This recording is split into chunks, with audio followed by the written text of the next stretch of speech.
자, 오늘 말씀 역사서 25번째 압살롬의 죽음입니다. 본문은 사무엘하 17장부터 되시겠습니다. 이 압살롬이 다윗을 죽이려고 하는 이 한마디로 쿠데타를 일으켰어요. 아들이면서 쿠데타를 일으켰습니다. 그래서 다윗이 어쩔 수 없이 이 예루살렘 성을 빠져나오게 되었죠. 이 예루살렘 성을 빠져나왔을까? 왜? 다윗이 이 생각을 해봤는데, 만약에 다윗이 예루살렘 성을 빠져나오지 않았다면은 아마 이스라엘은 그대로 둘로 나눠졌을 가능성이 있어요. 그리고 아마 아버지 다윗이 압살롬을 공격을 먼저 하지는 않지 않았을까라는 생각이 듭니다. 그러니까 이제 이스라엘이 둘로 나눠지는 거죠. 다윗이 예루살렘을 비우고 도망을 가는데 많은 사람들이 다윗을 또 배반을 했죠. 자, 오늘 25번째 압살롬의 죽음입니다. 자, 압살롬이 예루살렘으로 입성하고 나서 이 다윗은 불실한 말이에요. 이 다윗을 내버려 둘 수가 없어요. 그래서 다윗을 처리해야 되는데, 이 압살롬이 어떻게 다윗을 처리할 것인가에 대해서 이 아히도벨, 그러니까 다윗을 배신한 사람이죠. 다윗의 책략가이기도 했는데 이 아히도벨에게 의견을 묻습니다. 자, 아히도벨이 먼저 압살롬에게 와서 군사회의를 열면서 이야기해요. 뭐라고 하니까 17장 1절에 나에게 12,000명을 주소서. 그러면 내가 오늘 밤에 다윗을 추격해서 다윗 왕만 쳐 죽이고 모든 백성들은 항복시키겠습니다.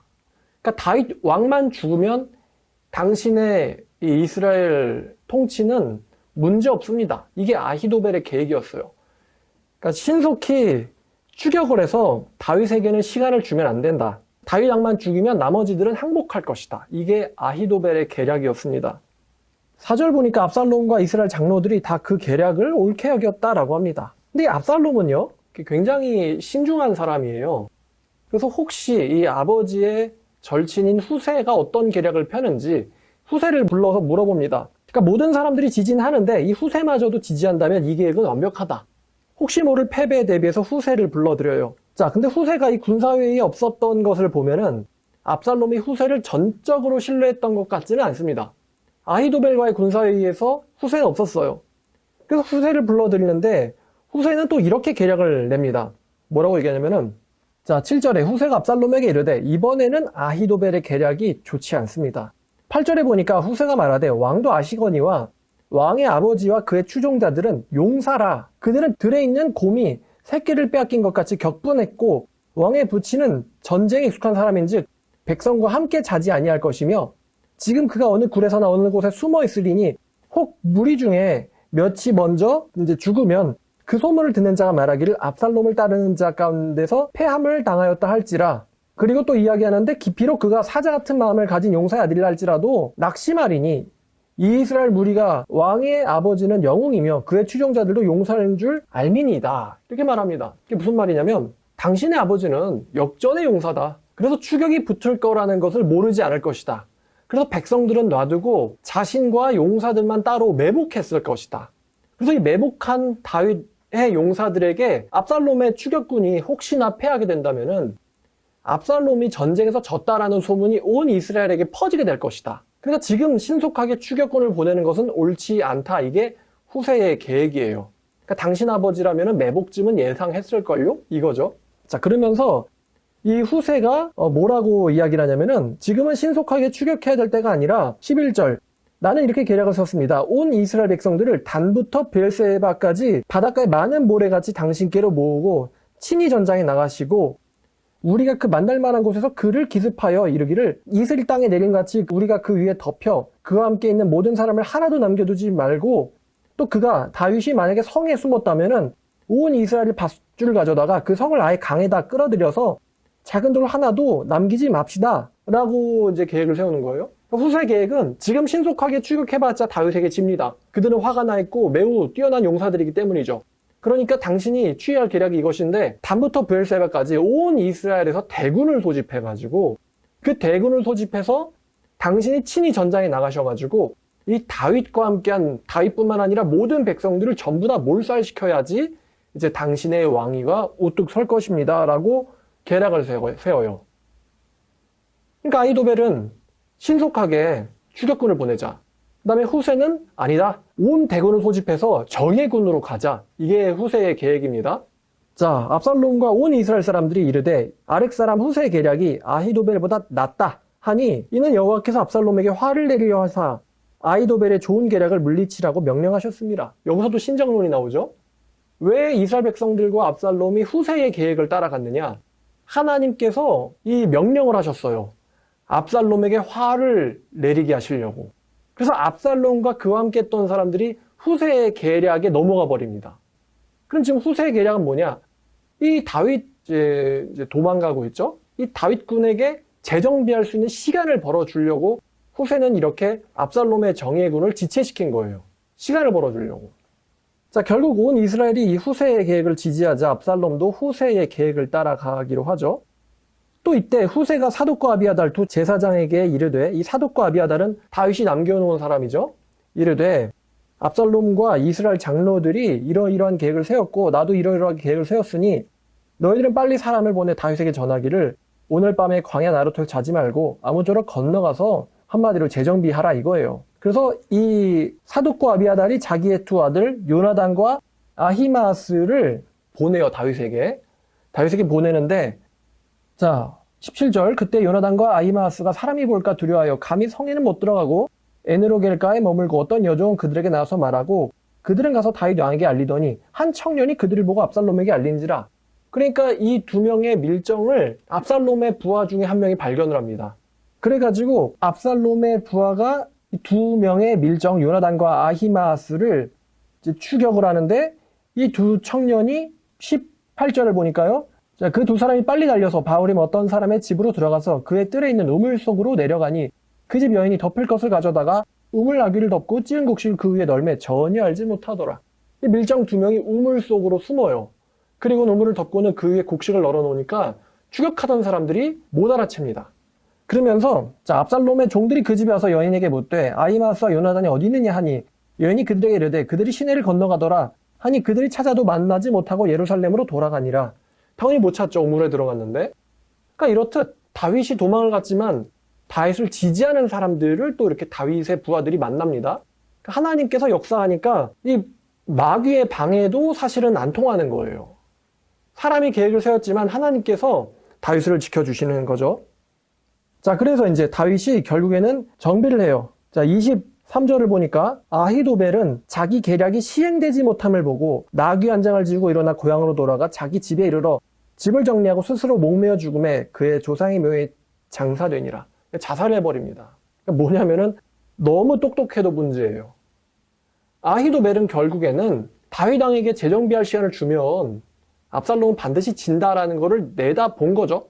내다봤는데 압살롬이 자기 계략을 안 따르고 다윗의 이 밀정 같은 후세의 계략을 따르는 걸 보고는 자기의 지혜가 너무 뛰어나니까 이 어리석음이 감당이 안 되는 거예요. 압살롬의 어리석음이. 그래서 집에 가서 자살을 해버립니다. 결국에는 성경이 말하는 것처럼 하나님께서는 꾀를 부리는 자의 자기 꾀에 빠지게 하신다라고 말씀하셨는데, 이 아히도벨이 결국엔 너무 머리가 좋아서 자살을 해버립니다. 그러니까 머리가 좋은 것도 중요하겠지만요, 더 중요한 게 여호와의 편에 서 있느냐 이거예요. 여호와의 편에 서 있느냐.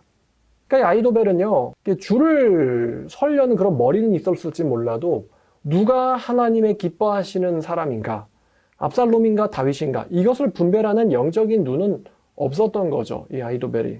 자, 한편 18장에서 이 다윗은 부대를 정비해요. 그래서 이 추격군을 무찌르기 위해서 다윗도 군대를 편성하는데, 압살롬 같은 경우는 이제 아마사라는 사람을 요압을 대신해서 총사령관으로 세웁니다. 그 다윗은 이 세 명의 사령관들을 세우는데, 자, 첫 번째 총사령관이 바로 이 요압이죠. 자, 요압은 여기 잠깐 책갈피를 하고요. 역대상 11장 6절에서 다윗이 예루살렘을 점령할 때 예루살렘을 먼저 오른 사람이 바로 이 요압이에요. 다윗이 이르되 먼저 여부수를 사람을 치는 자는 우두머리와 지휘관으로 삼으리라 하였더니 스루야의 아들 요압이 먼저 올라갔으므로 우두머리가 되었다. 이렇게 말하고 있죠. 우두머리가 되었다. 그러니까 여부수 사람들이 다윗을 놀렸잖아요. 너네가 이성 못 뺏는다. 놀렸는데 다윗이 그래? 그럼 뺏어줄게 하면서 먼저 올라가는 사람은 총사령관으로 삼겠다. 그랬더니 먼저 올라간 사람이 바로 이 요압이에요. 요압이고, 그 다음이 아비새인데, 이 아비새는 스루야의 세 아들 요압, 아비새, 아사엘 중에 가장 무력이 뛰어난 사람이죠. 혼자서 창을 휘둘러가지고 300명을 혼자서 죽일 수 있는 사람이 바로 이 아비새입니다. 아비새. 굉장히 창술에 능한가 봐요. 자, 그 다음에 사무엘상 26장에서 사울이 들판에서 잘 때 다윗이 누가 나와 함께 가서 사울의 그 창과 물병을 가져올까? 라고 했을 때 내가 갈게요 라고 나선 사람이 바로 이 아비새예요. 그러니까 아비새는 간이 배 밖으로 나온 자죠. 나왔을 뿐만 아니라 실력이 매우 출중합니다. 혼자서 300명을 죽일 수 있으니 자신감이 얼마나 뛰어났겠어요? 자, 그 다음에 이제 세 번째 부대의 사령관이 이때인데, 저번에 얘기했지만, 이 가드 사람이에요. 블레셋 사람이죠. 근데 블레셋 사람인데도 다윗을 따랐던 충신이에요. 이렇게 요압, 아비새, 이때에게 군대를 나누어 주고는 전쟁에 나가게 하죠. 근데 다윗도 전쟁에 나가려고 했는데 사무엘하 18장으로 돌아와서요. 자, 3절에 보니까 백성들이요, 다윗 왕의 출전을 말립니다. 논리가 이런데, 왕은 나가지 마소서. 우리가 도망할지라도 그들은 우리에게 마음을 쓰지 아니할 것이고 우리가 절반이나 죽을지라도 우리에게 마음을 쓰지 아니할 것이라. 왕은 우리 10,000명보다 중요하니 왕은 성읍에 계시다가 우리를 도우심이 좋으나이다. 한마디로 후방에 계세요 이거예요. 저들의 목적은 당신의 목숨입니다. 그러니까 당신이 나서는 건 위험합니다. 당신은 후방에 계세요. 우리가 나을 겁니다. 그래서 다윗이 이들의 말을 들어줘요. 만약에 다윗 왕이 나갔으면 어떻게 될지 모르죠. 압살롬의 부대가 다윗만 노리면 되거든요. 좀 이상하게도 압살롬의 부대는 압살롬이 출전을 했는데 이 다윗의 부대에서는 다윗이 빠집니다. 후세가 머리를 참 잘 썼어요. 자, 그런데 출전 전에 5절에 보니까 다윗이 요압과 아비새와 이때에게 명령하여 이르되 나를 위해서 젊은 압살롬을 너그러이 대우하라. 이 아버지의 마음이죠. 적장인 압살롬을 너그러이 대우하라. 청년의 혈기라. 저 발라는 청년의 혈기라. 아니 왕이 압살롬을 위하여 모든 군 지휘관에게 명령할 때에 백성들도 다 들은지라. 이 명령을 모든 백성들이 다 들었어요. 자, 이제 결과는 어떻게 되느냐. 6, 7절을 보니까 결국에는 압살롬의 부대가 크게 패합니다. 다윗의 역전의 용사들에게 패하기 시작해가지고 그날 전사자가 20,000명. 7절에 보니까 그날 그곳에 전사자가 많아 20,000명이라. 이제 결국 패전하니까 왕인 압살롬이 이제 도망을 가게 되죠. 압살롬이 다윗의 부하들과 마주치니라. 압살롬이 노새를 탔는데 하필이면 또 그 노새가 큰 상수리 나무 번상가지 아래를 지날 때 압살롬의 그 이제 잘난 머리카락이 그 상수리 나무에 걸림에 그가 공중과 그 땅 사이에 달리고 그가 탔던 노새는 그 아래로 가버린지라. 결국엔 빨리 도망가다가 머리가 억 하고는 나뭇가지에 걸려요. 막 달리니까 이제 막 휘날렸겠죠? 그러다 이제 억 하고 나무에 가지에 걸린 겁니다. 그렇게 기절을 해버려요. 자, 한 사람이 보고는 요압에게 알려 이르되 내가 보니 압살롬이 상수리 나무에 달렸나이다. 요압이 갈린 사람에게 이르되 네가 보고 어찌하여 당장 쳐서 땅에 떨어지지 아니하느냐. 내가 네게 은 10개와 띠 하나를 주었으리라. 그러자 그 사람이 내 손에 은 1,000개를 받는다 할지라 나는 다윗 왕의 아들에게 손을 대지 않겠습니다. 우리가 들었지만 왕이 당신과 아비새와 이때에게 명령하여 이르기를 삼가 누구든 젊은 압살롬을 죽이지 말라라고 하셨나이다. 아무 일도 왕 앞에서 숨길 수 없나니 내가 만일 거역하여 그의 생명을 하였더라면 당신도 나를 대적하였으리라. 내가 죽였으면 나를 죽일 거였으면서 무슨 소리세요? 이런 거죠. 그러자 요압이 나는 너처럼 지체할 수 없다 라고는 창을 가지고 아직 살아있는 압살롬의 심장을 찔렀다라 그래요. 완전 그냥 일격에 심장을 찔러서 보내버린 거죠. 자, 그 다음에 이제 나팔을 불어서 적장이 죽었음을 알립니다. 그러자 이스라엘의 모든 사람들이 다 도망을 갔겠죠. 자, 그러자 이제 요압의 부대는 이스라엘을 추격하지 않고는 돌아오니라. 이제 압살롬을 그냥 큰 구덩이에다 던진 다음에 돌을 쌓아버렸어요. 이 요압의 성격을 좀 봐야 되는데 이 요압은요, 왕명보다는 뭐가 투철하냐면 이 사람은 자기만이에요. 자기의 정의 혹은 자기 복수심에 투철한 사람이 바로 이 요압입니다. 요압. 이 요압은요, 다윗이 우리야를 죽일 때에도 동조했었던 사람이죠. 결국 어떻게 됩니까? 이 전쟁이 18장 33절입니다. 왕의 마음이 심히 아파 위층으로 올라가서 우니라. 그가 올라갈 때 말하기를 내 아들 압살롬아 내 아들 압살롬아 차라리 내가 너를 대신하여 죽었더라면 압살롬 내 아들아 하였더라. 근데 결국에는 아들의 죽음에 이 다윗 왕이 통곡을 해요. 통곡을 합니다. 전쟁에 이기고 나서도 이 다윗 왕이 통곡을 하죠. 자, 그러자 이제 어떤 사람이 요압에게 아뢰되 왕이 압살롬 때문에 울며 슬퍼하신다. 그러자 이제 2절에 보니까 왕이 슬퍼한다 함이 그날의 백성들의 들림에 그날의 승리가 모든 백성에게 슬픔이 되었다라고 말해요. 3절 그날의 백성들이 싸움에 쫓겨 부끄러 도망한 같이 마치 패잔병처럼 성읍으로 돌아왔다고 합니다. 패잔병처럼. 요압이 이제 참다 못해서 왕한테 가요. 자, 5절 당신의 슬픔이 옳지 않습니다. 요압이 집에 들어와서 왕께 말씀드리되 왕께서 오늘 왕의 생명과 왕의 자녀의 생명과 처첩과 비빈들의 생명을 구원한 모든 부하들 얼굴을 부끄럽게 하셨습니다. 이는 왕께서 미워하시는 자는 사랑하시며 사랑하는 자는 미워하시고 오늘 지휘관들과 부하들을 멸시하심을 나타내심이라. 오늘 내가 깨달았으니 만일 압살롬이 살고 오늘 우리가 다 죽었더라면 왕이 마땅히 여기실 뻔했나이다. 이제 일어서셔서 왕의 부하들의 마음을 위로하여 말씀하옵소서. 내가 여호와를 두고 맹세하옵나니 만일 왕이 오늘 나가지 아니하시면은 오늘 밤에 한 사람도 왕과 함께 머물지 아니할지라. 그러면 그 화가 왕이 젊었을 때부터 지금까지 당하신 것보다 더욱 심하리이라. 그 말을 듣고는 이 다윗 왕이 내가 너무 내 입장만 생각했구나. 나 때문에 싸운 나의 부하들을 생각하면서 8절에 나가서 이제 성문에 나가 부하들을 위로합니다. 자, 결국에는 이제 이 다윗을 반역했던 이스라엘을 다시 봉합해야 되는 문제가 이 다윗 왕에게 있는데, 자, 13절을 보니까요. 자, 13절을 보니까 이 다윗이요, 압살롬의 총사령관 아마사를 용서합니다.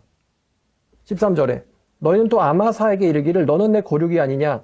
네가 요압을 뒤이어 내 앞에서 지휘관이 되지 아니하면 하나님께서 내게 위에 벌을 내리시기를 원하노라. 이렇게 아마샤를 아주 간절하게 용서를 합니다. 네가 비록 요압의 총사령관이었을지라도 너는 내 지휘관이다. 내가 너를 용서하마. 이렇게 다윗이 이야기하죠. 자, 그 다음에 이제 다윗이 떠나갔을 때 다윗을 저주했던 시므이 19절 보니까요. 왕께 아뢰되 내 주여 원하건대 내게 죄를 돌리지 마옵소서. 내 주 왕께서 예루살렘에서 나오시던 날에 종의 패역한 일을 기억하지 마시오며 왕의 마음에 두지 마옵소서 라고 얘기하면서 시므이가 또 용서를 구해요.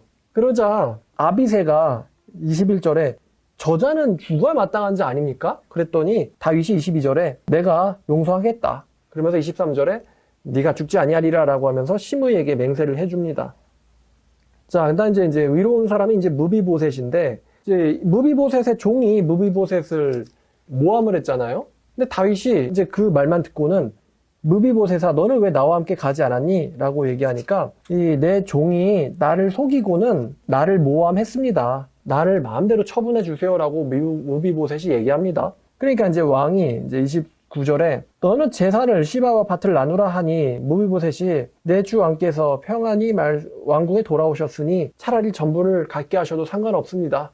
그러니까 나는 중요한 게 돈이 아니에요. 당신이 평안하다는 것이죠. 이렇게 무비보셋 참 훌륭한 사람이에요.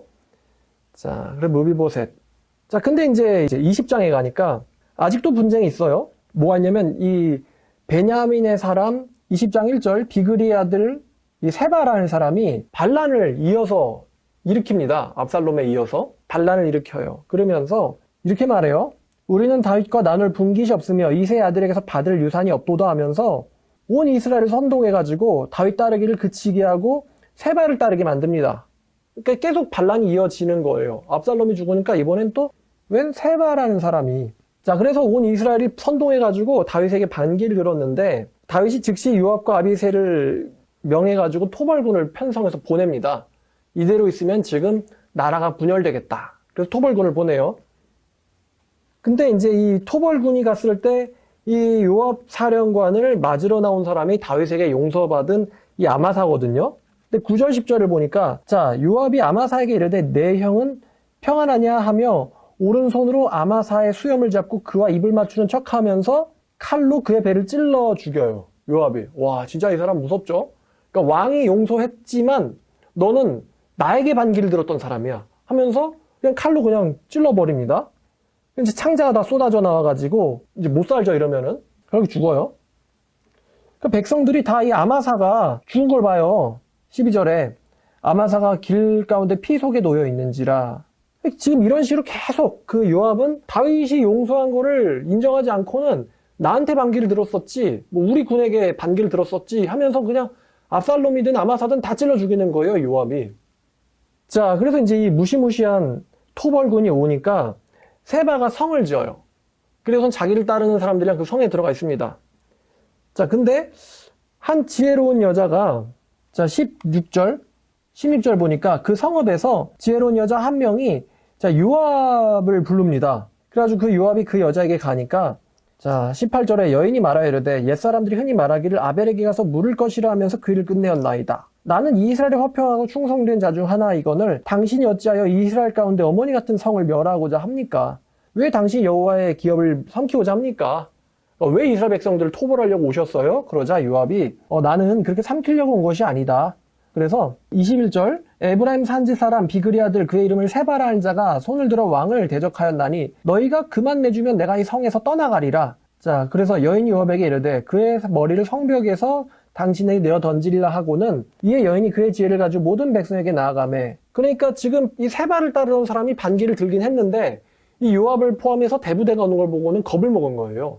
이대로 있으면 다 죽는다. 그래서 너희를 선동한 세바만 끌어내면은 너희들은 살 수 있다. 그래서 그들이 비그리 아들 세바의 머리를 베어 요압에게 던진지라. 이에 요압이 나팔을 불매 무리가 터져 성읍에서 물러가 각기 장막으로 돌아가고 요압은 예루살렘으로 돌아와 왕에게 나아가니라. 이제 모든 난리가 다 끝나요. 세바가 죽음으로써 압살롬에 의해서 시작됐던 이 쿠데타가 전부 다 진압이 됩니다. 그럼 이제 이 결과는 어떻게 됐느냐? 지금 여러분이 이 글을 읽으면서 어떤 느낌이 드셨을 거냐면 전 이런 걸 느꼈는데 싸움은 양이 아니고 질에 있다라는 걸 느꼈어요. 그러니까 아무리 압살롬이 모든 이스라엘을 선동했어도 이 다윗 왕의 군지관들이 너무 뛰어나죠. 너무 뛰어난 바람에 이제 한마디로 경험의 차이예요. 압살롬은 사실 전쟁을 그렇게 수행해 본 적이 없죠. 근데 다윗은 역전의 용사였어요. 그 다윗이 이 고난을 겪으면서 다윗과 함께한 사람들이 모이게 됐습니다. 요압과 아비새 등려, 이 사람들이 너무 가치가 뛰어난 거예요. 압살롬과 함께한 사람들이 가치를 다 능가하고도 남는 겁니다. 그래서 싸움은 결국에는 양이 아니라 질에 있구나. 그래서 오합지졸보다 훈련된 몇 사람이 더 무섭다 이거예요. 훈련된 몇 사람이 더 무섭다. 아까 아비새만 해도 혼자서 창으로 300명을 죽이는 사람이고, 그 다음에 요압만 해도 여부수라는 그 예루살렘 성을 손쉽게 정복한 사람 아닙니까? 자, 두 번째가 요압이라는 캐릭터가 아주 튀죠. 요압은 왕명을 듣질 않아요. 총사령관이면서도 사실 왕명을 듣는 것 같은데 은근히 왕명을 무시합니다. 또 왕이 용서했을지라도 자기가 정한 정의에 어긋나면 가차없이 죽인다는 거죠. 요압에게 죽은 사람들이 우리야, 압살롬, 아마사입니다. 특히 되게 암살을 잘하죠. 암살. 사울의 총사령관, 그러니까 사울의 총사령관도 이 요압이 암살하지 않았습니까? 내가 너한테 할 말이 있다 그러면서 가까이 가가지고 한번 푹 찌르는 게 요압의 특기예요. 거의 총사령관이라기보다는 닌자예요, 이 사람은. 자, 그럼 과연 이 자기만의 정의로 사람을 죽이는, 결국 왕명이 아니잖아요? 왕명이면은 군인이 전쟁에서 사람을 죽이는 거는 정의겠지만, 왕명이 아닌데, 전쟁이 아닌데, 용서를 받은 사람을 죽인다는 건 이거는 전쟁이 아니고 살인으로 들어가는 거거든요? 그럼 도대체 이 살인자 요압은 어떻게 될까? 이게 또 궁금한 역사서의 포인트가 되겠죠? 자, 그 다음에 세 번째는 압살롬의 야망은 결국에는 자기의 목숨으로 치르게 됩니다. 창세기 9장 6절에 하나님께서 너희가 피를 흘리면은 그도 자기가 피를 흘리게 될 거라 그랬어요. 그러니까 압살롬이 비록 잘못하긴 했지만은 누구를 죽여요? 이 암논을 죽이죠? 그 다음에 왕에게 반란을 일으키면 도망가 버립니다. 거기에 대한 대가를 이 압살롬이 결국에는 받게 되죠. 그래서 창세기의 말씀이 응해버립니다. 피를 흘리면 자기도 피를 흘린다. 그 다음에 네 번째는 이 다윗의 위기, 이 쿠데타 사건으로 인해서 다윗 백성들 중에서 이 알곡과 가라지가 분리됐다는 거예요. 알곡과 가라지가 분리됐다. 자, 그 다음에 이제 이거는 좀 아쉬운 건데 다윗이 자기에게 충성을 지켰던 사람들에게 오히려 손해가 되는 일을 가했다는 거죠. 예를 들어 무비보셋은 충신인데 무비보셋에게 부적절한 처사를 내렸던 거. 그 다음에 20장 3절에 보면은요, 다윗이 예루살렘 본궁에 이르러 전에 머물러 왕궁을 지키게 위한 후궁 10명을 잡아 별실해가지고 먹을 것만 주고는 그들과는 관계하지 아니하니 그들이 죽는 날까지 갇혀 생과부로 지냈다라고 합니다. 그러니까 이 10명의 여자는 뭘 잘못했겠어요. 다윗 왕이 나무래에서 남은 것 뿐인데 결국에는 이런 것도 좀 부적절한 처사가 아닌가 싶어요. 그러니까 우리가 이 사건들 보면서 다윗 왕의 이 처신이라고 할까요? 압살롬을 너무 슬퍼하면서 백성들을 슬프게 만든 거, 이런 것들이 별로 올바르지 않게 여겨지는 거죠. 자, 이 다섯 번째 이야기였어요. 다윗 왕이 자기의 말을 들은 사람들에게 손해를 끼치게 했다는 거. 결국 왕의 분별력이 좀 흐리게 된 거 아닌가 하는 생각이 듭니다. 자, 그럼 또 이제 교훈으로 가야죠. 이제 정리하면 이래요. 압살롬 사건이 이게 왜 일어났을까? 압살롬 자신의 문제도 있겠지만 사무엘하 12장으로 돌아가면요. 사무엘하 12장. 이 밧세바 사건 때 선지자 나단이 뭐라고 말을 했습니까? 12장 7절부터 13절까지 보면은 자, 나단이 다윗에게 이르되 당신이 바로 그 사람이라. 이스라엘 하는 여호와께서 이와 같이 이르시기를 내가 너를 이스라엘 왕으로 삼고 기름 붓기를 위하여 너를 사울의 손에서 구원하고 내 주인의 집을 너에게 주고 내 주인의 아내들을 내 품에 두고 이스라엘과 유다 족속을 너에게 맡겼니라. 만일 그것이 부족하였더라면 내가 너에게 이것저것을 더 주었으리라. 그런데 어째서 네가 여호와의 말씀을 업신여기고 나보기에 악을 행하였느냐? 네가 칼로 햇사람 우리아를 치되 암몬 자손의 칼로 죽여 그의 아내를 빼앗아 네 아내로 삼았도다. 이제 네가 나를 업신여기고 햇사람 우리아의 아내를 빼앗아 네 아내로 삼았은즉 칼이 네 집에서 영원토록 떠나지 아니하리라 하셨고 또 여호와께서 이와 같이 이르시기를 보라 내가 너와 네 집에 재앙을 일으키고 내가 네 눈앞에서 네 아내를 빼앗아 네 이웃들에게 주리니 그 사람들이 네 아내들과 더불어 백주에 동침하리라. 너는 은밀히 행하였으나 나는 온 이스라엘 앞에서 백주에 이 일을 행하리라 하셨나이다 하니 다윗이 나단에게 이르되 내가 여호와께 죄를 범하였노라매 나단이 다윗에게 말하되 여호와께서도 당신의 죄를 사하셨나니 당신이 죽지 아니하려니와 이 일로 말미암아 여호와의 원수가 크게 비방할 거리를 얻게 하셨으니 라고 나단 선지자가 말을 하죠. 결국 이 압살롬 사건이 어디까지 올라가냐면 다윗이 저질렀던 죄에 기인하고 있어요. 여호와의 말씀을 이루기 위해서 이 압살롬이 쓰임을 받죠. 이 사건으로 인해서 다윗은 자기 아들을 잃게 됐고 또 다윗이 총애했던 신하들 아마사라든가 또 전쟁에서 죽은 수많은 이 압살롬의 군대들이라든가 또 아히도벨 같은 다윗이 아꼈던 신하들을 잃게 됐고 이제 많은 백성들을 또 잃게 됐죠. 압살롬은 마음속에 숨겨놨었던 자기 욕망을 드러냈지만 결국에는 심판을 당했죠. 잠언에 보면은 자, 잠언 16장 4절 여호와께서 온갖 것을 그 쓰임에 적당하게 지으셨나니 악인도 악한 날에 적당하게 하셨느니라. 여호와께서 모든 것을 적당하게 지으셨다. 그러니까 하나님께서는요. 악인을 사용해가지고 의인의 죄와 부족함을 징계하시고 책망하시고 연단시키는 분이세요. 다윗을 연단하려고 다윗의 아들이 쓰인 거예요. 다윗을 연단하기 위해서. 로마서 8장 28절 이렇게 말하죠. 우리가 알거니와 하나님을 사랑하는 자 곧 그의 뜻대로 부르심을 받은 자들에게는 모든 것이 협력하여 선을 이룬다. 결국 다윗 한 명이 여호와가 보시기에 더 합당하게 되기 위해서 이 압살롬이라는 사람이 쓰이게 된 거죠. 여호와의 말씀을 성취하기 위해. 결과적으로는 다윗이 솔로몬에게 왕위를 계승하는데 이 불씨가 될 만한 사람이거든요. 분쟁의 불씨가 될 만한 사람이 압살롬이에요. 근데 이 압살롬이 결국에는 제거가 되죠. 비록 다윗이 큰 손해를 입지만 이 다윗이 왕위를 계승하는데 불씨가 되는 사람, 이 압살롬이에요. 이게 제거가 됩니다. 처음에 말씀드렸듯이 만약에 다윗이 예루살렘 성에서 도피하지 않았으면요. 이대로 나라는 둘이 될 뻔했어요. 근데 다윗이 예루살렘을 빠져나가면서 압살롬이 예루살렘에 들어갔죠. 만약에 다윗이 예루살렘을 빠져나가지 않았으면은 다윗은 압살롬을 치지 않았을 것이고 압살롬도 다윗을 치지 않았을 거예요. 그러면 서로가 이제 나라가 둘이 되는 건데 압살롬이 예루살렘을 차지하게 되면서 이 성이 없는 다윗 왕에게 추격군을 보내죠. 그러니까 아버지가 자식을 죽이는 거는 모양이 이상하잖아요. 이 철없는 아들이 아버지한테 추격군을 보내는데 그러면서 결국에는 이 아들이 자기 계략에 자기가 돌아가게 돼버리죠. 그래서 악인이 결국 자기 꾀에 자기가 빠지게 된 형국이 되죠.